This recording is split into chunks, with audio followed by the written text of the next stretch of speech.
Je réponds au nom de Pape Seyni Diouf. Je suis étudiant en licence 3 en biologie médicale à l'UFR des sciences de la santé, en même temps président de la commission sociale de l'amicale des étudiants de l'UFR des sciences de la santé, de de l'université Assane Seck de Ziguinchor. On peut savoir quel est l'objet de votre présence ici.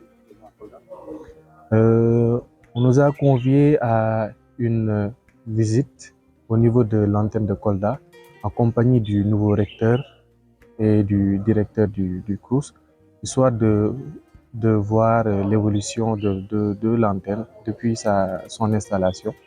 Donc en gros, c'est ce qui nous a amenés ici à Kolda. Après avoir fait cette visite, vous avez visité les chantiers, vous avez visité le lieu où dorment les étudiants, vous avez visité le restaurant, l'administration. Selon vous, quels sont les problèmes que les étudiants de l'UFR des sciences de la santé rencontrent actuellement ici? Voilà. Ici, au niveau de l'antenne de Kolda, il y a de nouvelles filières qui sont délocalisées ici, à savoir les sciences paramédicales. Il y a les sciences infirmières et les sciences obstétricales. Donc, l'idée, c'était un peu de désenclaver Ziguinchor, vu que déjà, il y a la filière médicale à Ziguinchor et les sciences paramédicales. Donc, désenclaver Ziguinchor en amenant ces filières-là ici à Kolda, histoire d'offrir plus d'options de formation aux étudiants sénégalais en général. Parce que d'habitude, ce qu'on voyait, c'est que la formation en sciences paramédicales, il n'y avait que les écoles de formation qui pouvaient offrir cela. Maintenant, l'optique voudrait que vraiment l'université aille dans ce sens, dans le sens où elle offre des formations en sciences paramédicales. Et ça sera vraiment établi dans le système LMD. Donc c'est cette chance-là que ces étudiants-là ont. Et depuis cette année, on a délocalisé la filière en sciences paramédicales. Maintenant, qui dit formation en sciences de la santé dit certainement des pratiques, des sciences pratiques, à savoir les stages en hospitalier et autres. Donc les problèmes que ces étudiants-là peuvent rencontrer sur le point volet pédagogique, d'abord c'est la programmation des enseignements, parce qu'à l'heure où je vous parle, il y a pratiquement 0 enseignant au niveau des filières paramédicales. Et c'est une filière qui s'apprête à accueillir sa 4e promotion, donc qui est composée de trois filières, sciences infirmières, sciences obstétricales et la biologie médicale. Donc vous conviendrez avec moi que c'est ce qui pose vraiment un très grand problème, en tout cas par rapport à l'évolution des enseignements. Parce que quand on n'a pas d'enseignants disponibles, donc les cours ne peuvent pas dérouler normalement. Donc la résolution qu'on a trouvée, c'est de faire des enseignements bimodaux et perler les enseignements en ligne et les enseignements présentiels. Autre chose également, c'est le déplacement de ces étudiants-là au niveau de leur site de stage, parce que ça demande énormément de moyens que les étudiants n'ont pas actuellement.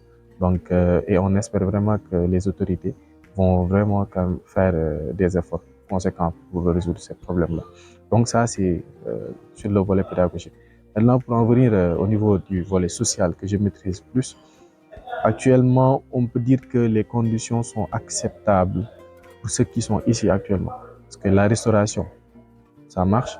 Les logements également. Le maximum d'étudiants a été logé par le CROUS. Et les logements également sont vraiment acceptables. Donc, ce qui va peut-être poser problème, c'est au niveau du suivi médico-social. Actuellement, on n'a pas de médecin, on n'a pas d'infirmier. Donc, c'est très compliqué pour les étudiants qui se prennent eux-mêmes en charge. Donc, je pense qu'actuellement, ce sont ces différents problèmes-là que rencontrent ces étudiants qui sont ici à l'antenne de Kolda. Donc, on peut connaître déjà voir qu'il y a beaucoup de problèmes que vous avez énumérés, mais qui rencontrent aussi les universités, du cadre, de l'AIZ, en passant par les autres. Nous savons qu'il y a beaucoup de problèmes et des nouvelles autorités qui viennent d'être nommées, notamment le professeur Alphonse. Avant lui, il y a eu la nomination du professeur Salih Baldé, directeur du groupe. Quelles sont aujourd'hui, selon vous, les priorités sur lesquelles les autorités doivent faire accès. Je pense que le problème majeur de l'université Assane Seck en général, bien des universités sénégalaises en général, c'est la disponibilité des chantiers. Parce que depuis pas mal d'années, à chaque fois, c'est la même question qui se pose. C'est quand est-ce qu'on va livrer les édifices. Donc actuellement, à Kolda également, il y a un site qui est en construction depuis fort longtemps. Et jusqu'à présent, il n'y a pas vraiment il n'y a pas vraiment d'avancée par rapport à cela. Et je pense que pour vraiment résoudre le problème des universités sénégalaises en général, c'est vraiment d'assurer quand même.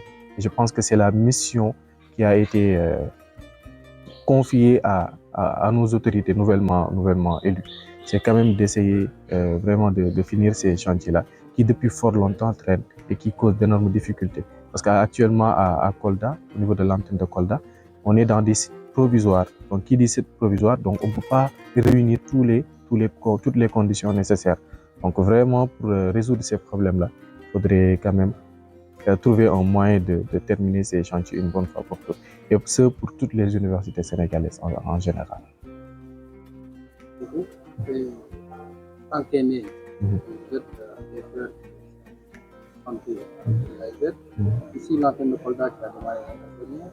En tant qu'aîné, qu'est-ce que vous avez à dire par rapport à vos études? Certes, il y a d'autres qui doivent orienter Comme je dis à chaque fois, j'ai la chance de faire partie de la première promotion en sciences paramédicales. Donc les débuts étaient très difficiles, extrêmement difficiles même. On a galéré ici à l'université, mais comme on dit, tout début est difficile. Mais quand même, il faudrait vraiment avoir de la patience, mais avoir vraiment de la persévérance pour pouvoir quand même réussir à sortir la tête haute. Parce que ça sera difficile, certes, mais c'est comme ça.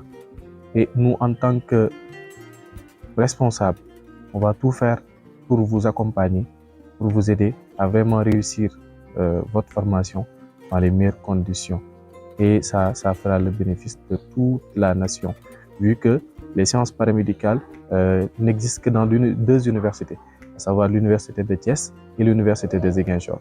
Donc, ce sont de nouvelles résolutions qui ont été trouvées et c'est une nouvelle offre de formation qui va quand même diversifier les formations dans les universités en général.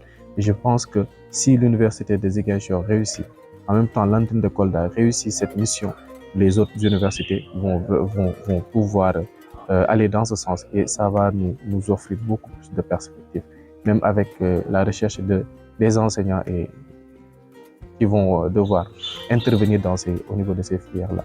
Mais il va falloir beaucoup de résilience, beaucoup de patience, mais surtout beaucoup d'abnégation pour vraiment quand même relever ces défis-là et vraiment essayer de guider les générations qui vont vous suivre à mieux s'installer, mais surtout à mieux